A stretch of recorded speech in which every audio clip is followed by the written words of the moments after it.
Donald Trump once promised that the full Epstein files would be released, but today that lie came crashing down in the Senate. This morning, Senate Democrats introduced a simple amendment, one that would finally compel the Attorney General to release the Epstein files in their entirety. No conditions, no excuses, just transparency. It should have been an easy vote. After all, for years, Republicans stood in front of cameras, pounding their fists, demanding those very same files. They told America that justice couldn't move forward without them. But when the moment came when the Senate was forced to decide, the question wasn't just about files, it was about truth. It was about accountability. What's that? Democratic leaders recognized. Mr. President, this morning I introduced a very simple amendment that directs the Attorney General to release the Epstein files. It's the same amendment as the one working its way in the House, and the same one that my good friend from Oregon, who just spoke on another issue, has been so active in championing. As soon as today, Republicans have a chance to take a step further in releasing the files, the same files that for years they have said they wanted released. If Republicans vote no, they'll be saying to the American people, you should not see the Epstein files. I asked my Republican colleagues, after all those years you spent calling for accountability, for transparency, for getting to the bottom of these awful crimes, why won't you vote yes? Let me remind my colleagues of the things they have said for themselves on the Epstein issue.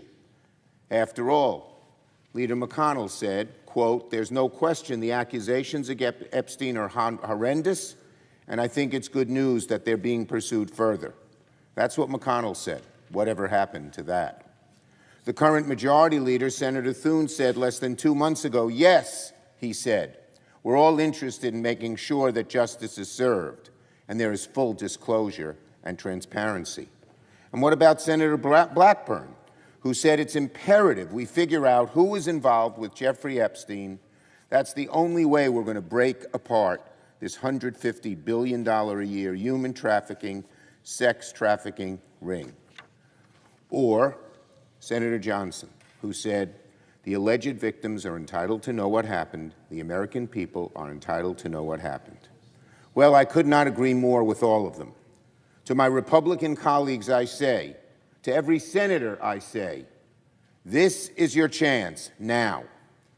You can vote right now to give transparency to the American people and reveal the files, or you can vote to hide the very files you've claimed to desperately want released for years. The choice lies with our Republican colleagues today.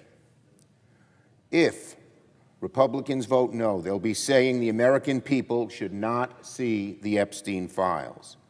I say to my Republican colleagues again, if you vote no, I say to every senator, if you vote no, you'll be saying the American people should not see the Epstein files, plain and simple.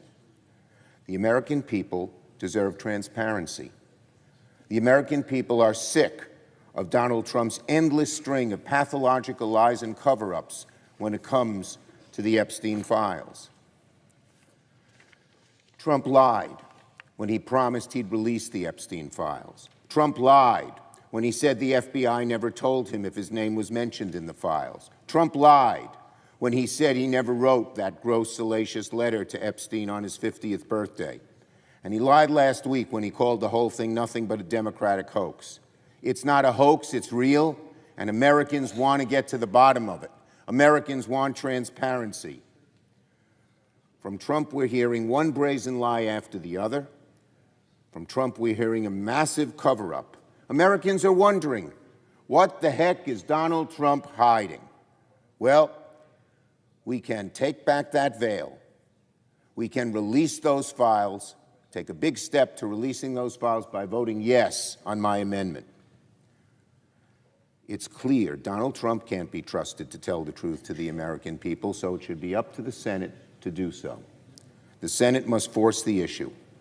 And I say to my Republican friends, As long as you keep voting no, America's going to lose trust in government and lose trust in you. I yield the floor. And note the absence of a quorum. Clerk will call the roll. And it was about whether the political system would finally stop protecting predators and start protecting survivors. But here's the twist. One name kept echoing through this debate: Pam Bondi. For years, Republican leaders swore they wanted full transparency on Epstein. Mitch McConnell once said there was no question Epstein's accusations were horrendous, and it was good news they were being pursued further.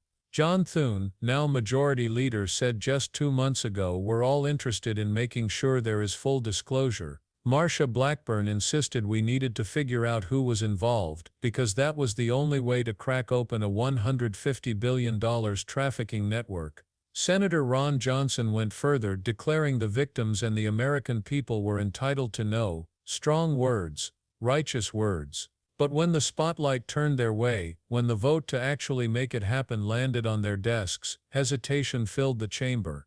Why? What changed? The answer leads back to a name that keeps complicating this entire saga: Pam Bondi. Bondi, the former Attorney General of Florida, made headlines when she told Fox News that the Epstein client list was sitting on her desk. It was a bombshell statement.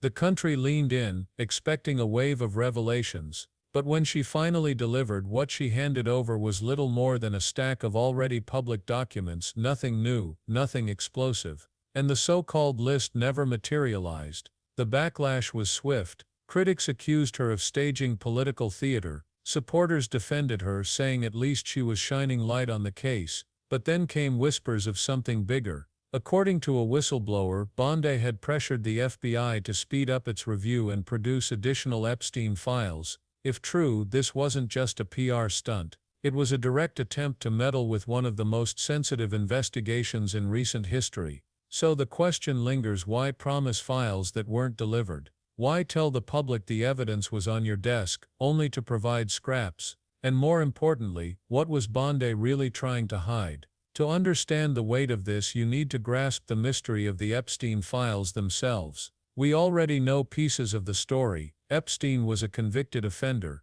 He had access to some of the wealthiest and most powerful people in the world. His private island, his Manhattan townhouse, and his jet became symbols of elite corruption. But here's what we don't know: how deep those connections ran, which names, which favors, which institutions protected him. How much leverage did Epstein really have, and who was complicit in keeping him untouchable for so long? The files, according to investigators, hold thousands of pages of records, interviews, correspondence, travel logs, financial transactions. Some rumors claim they contain evidence of systemic cover-ups that implicate not just individuals but entire networks of influence. This is why Bondi's claim mattered so much. If she truly had access to those files, even in part, then why didn't she deliver the truth? And if she didn't, why say it in the first place? Because make no mistake, Pam Bondi is not just a bystander in this story. Her credibility, her choices, and her promises are directly tied to the Senate's debate today.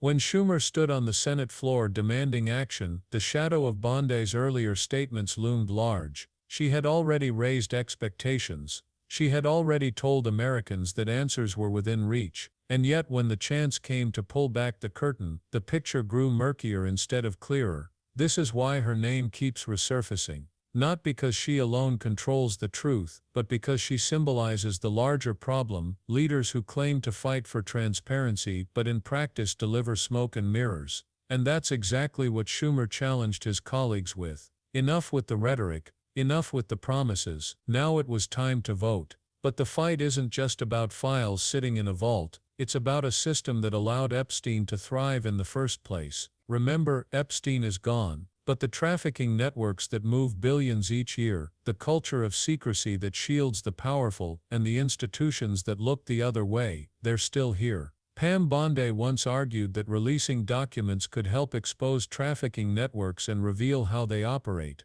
That was her claim. And yet when she had the chance to provide that clarity, the documents she offered were incomplete at best, misleading at worst. If the promise was to protect victims, then where was the protection? If the mission was transparency, where was the truth? This is the contradiction at the heart of the Senate debate. Leaders cannot both posture as champions of justice while refusing to open the very files they say are essential. So Schumer's message cut deep. This was no longer about Democrats versus Republicans. This was about whether senators would stand with survivors or with secrecy. Would they follow through on their own words, or would they once again shield the powerful from accountability? Bondi's broken promises made that question sharper, because if even she, the face of Republican demands for Epstein transparency, could not or would not deliver, what does that say about the rest of the party's sincerity? Was this ever really about justice, or was it always about politics? The Senate floor became more than a chamber of debate. It became a mirror showing hypocrisy, cowardice, and the cost of silence. And here's where you, the public, come in.